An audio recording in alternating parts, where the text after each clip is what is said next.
नमस्कार. आशा लाईफस्टाईलमध्ये तुमचं खूप खूप मनापासून स्वागत आहे. आणि सगळ्यात अगोदर सगळ्यांना होळीच्या खूप खूप शुभेच्छा. तर आपण होळी स्पेशल पुरणपोळी बनवणार आहोत. एकदम झटपट पुरण न वाटता आपण अगदी मऊ लुसलुशीत अशी पोळी बनवणार आहोत.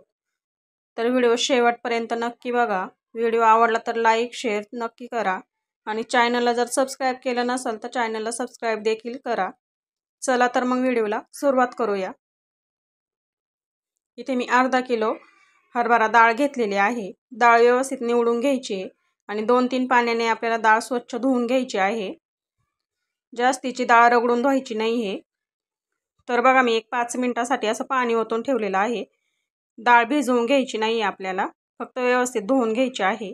कुकरमध्ये मी डाळ टाकून घेतली, थोडंसं मीठ आणि हळद टाकून घेतली.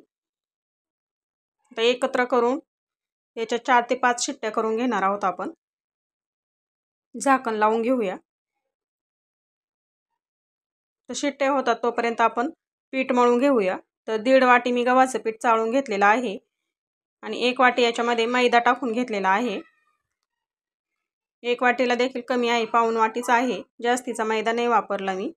तुम्ही निम्मा मैदा आणि निम्मा गव्हाचं पीठ देखील करू शकता. तर याच्यामध्ये थोडीशी हळद आणि मीठ टाकून घेतलंय. तर दोन्ही पीठ आणि हळद आणि मीठ एकत्र करून घेऊया आणि थोडं थोडं करत पाणी टाकत आपल्याला हे मळून घ्यायचं आहे.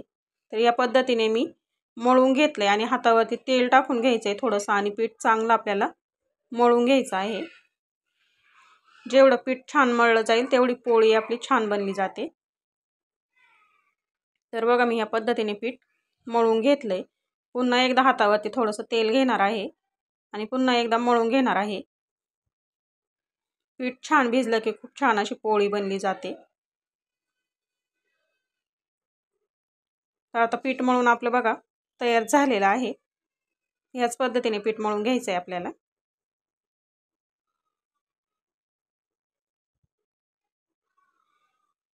तर आता एक बाउलमध्ये काढून घेऊया आणि याच्यावरती देखील आपण 1-2 चमचे तेल टाकून ठेवणार आहोत. म्हणजे पिठाला वरून कडकपणा येणार नाही आणि छान असं भिजलं देखील जाईल. आपण फक्त पोळ्यांनाच तेल चोळत असतो वरून, तर अशा आतून देखील मऊ लुसलुशीत पोळ्या होतील. असं पीठ भिजून बघा नक्कीच. झाकण ठेवून याला असंच भिजून देऊया आता. तर बघा मी 5 शिट्ट्या घेतलेल्या आहे कुकरच्या. डाळ चेक करून बघूया. आणि या पद्धतीनं तुम्ही पोळ्या नक्की करून बघा. बनवायला देखील खूप सोपे आहे, अजिबात फुटत देखील नाही. आपल्याला मिक्सरचाही वापर करावा लागत नाही किंवा पुरण यंत्राचा देखील वापर करायची आवश्यकता नाही. झटपट अशी आपली पोळी बनली जाते. पुरण वाटायला अजिबात आपल्याला काहीच मेहनत घ्यायची आवश्यकता नाही आहे. तर चाळणीवरती आपण आता ही डाळ काढून घेऊया. जे पाणी निघणार आहे ते आपल्याला आमटीसाठी वापरायचं आहे. तर सगळं पाणी व्यवस्थित याच्यातलं काढून घेऊया. आता पाणी काढल्यानंतर एक कढईमध्ये मी सगळी डाळ काढून घेतलेली आहे.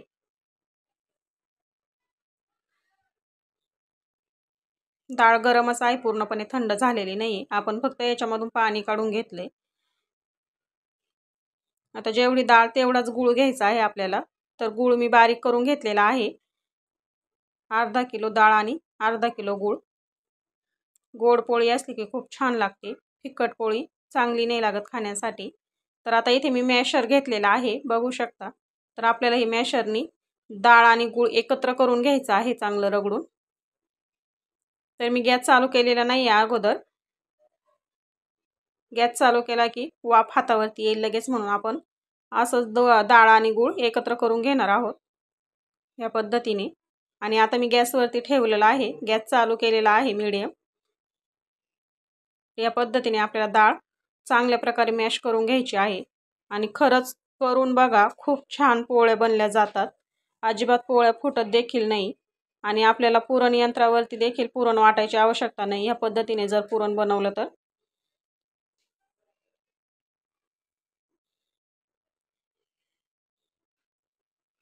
मिक्स करत राहायचं आहे. हातावरती वाफ येणार नाही याची काळजी घ्यायची आणि गॅस मिडियमच ठेवायचा आहे आपल्याला. तर बघा आपलं पुरण किती बारीक झालेलं आहे आणि आपण अजून मॅश करून घेणार आहोत. तर अजून देखील बारीक मॅश होणार आहे।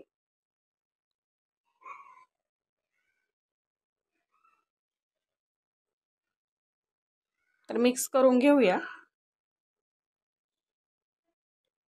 आणि बघा कोरडं झालेलं आहे आपलं पुरण एकदम।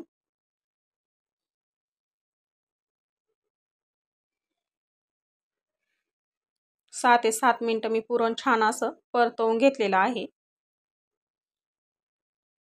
कमी गॅसवरती परतवून घ्यायचं आहे आपल्याला पुरण चांगलं।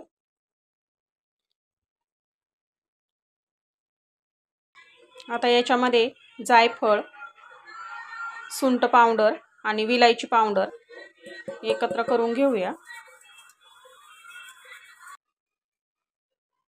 सुंठ पावडर आणि जायफळ देखील टाकल्यानंतर पोळीला खूप छान अशी टेस्ट येते। तर आपण हे सगळं व्यवस्थित एकत्र करून घेणार आहोत। तर बघा आपलं पुरण किती मस्त असं बारीक झालेलं आहे, अजिबात जाडसर दिसत नाहीये।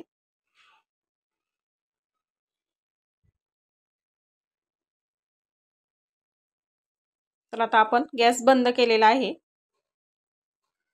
आणि पुन्हा एकदा मॅशरने आपण सगळं पुरण मॅश करून घेणार आहोत, कारण की थंड झालेलं आहे आता आणि मॅशर खाली पटकन येणार आहे ते, म्हणून आपण असं मॅश करून घेणार आहोत पटकन। पातळ असल्यामुळे पटकन मॅशर खाली येत नव्हतं, तर आता थंड झाल्यानंतर आपल्याला सोपं जाईल मॅश करायला। तर मॅश करून झाल्यानंतर एक बाउलमध्ये आपण पुरण काढून घेऊया आणि पुरण बघू शकता आपलं किती मस्त असं बारीक झालेलं आहे। कलर देखील खूप छान आलाय आणि छान असं मॅश झालेलं आहे। चला तर आता आपण पोळी बनवून बघूया। तर पीठ देखील आपलं खूप छान असं भिजलेलं आहे।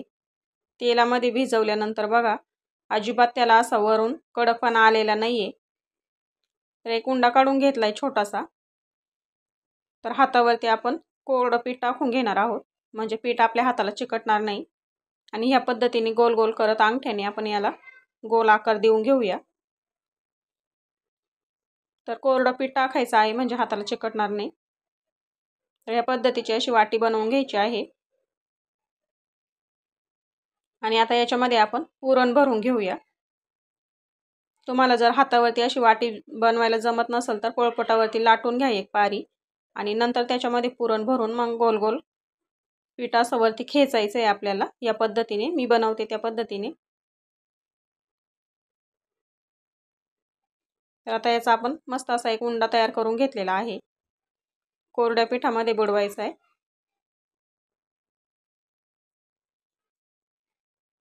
आणि हाताने सगळं पुरण आपल्याला असं या प्रकारे सगळ्या बाजूने बोटाने फिरवून घ्यायचं आहे, म्हणजे एकदमच लाटल्यानंतर आपली पोळी लगेच फुटणार नाही। तर आता पीठ टाकत आपण याची एक मस्त पोळी लाटून घेऊया। कडा लाटून घ्यायच्या आहे, जाडसर नाही ठेवायच्या।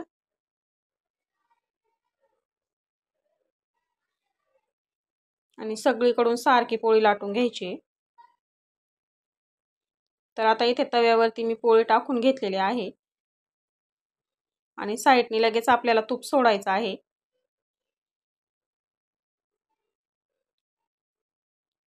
एक साईडने भाजल्यानंतर लगेच पलटी करून घ्यायची आणि दुसऱ्या साईडने देखील आपल्याला लगेच तूप सोडून घ्यायचं आहे। दोन्ही साईडने तूप सोडल्यानंतर पोळी लगेच छान भाजली जाते।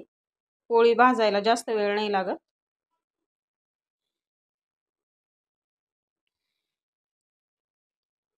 तर बघा अजिबात आपली पोळी फुटलेली देखील नाही आणि मस्त टम्म फुगलेली आहे। तर ह्या पद्धतीने होळीसाठी पोळ्या नक्की करून बघा। आजचा व्हिडिओ कसा वाटला कमेंटमध्ये नक्की सांगा। व्हिडिओ जर आवडला तर चॅनलला सबस्क्राईब करा, लाईक करा, शेअर करा। आणि बघा मस्त अशा टम्म फुगलेल्या आहेत आपल्या पोळ्या। तर ह्या सोप्या पद्धतीने पोळ्या नक्की करून बघा। व्हिडिओ बघितल्याबद्दल खूप खूप मनापासून सगळ्यांचे धन्यवाद।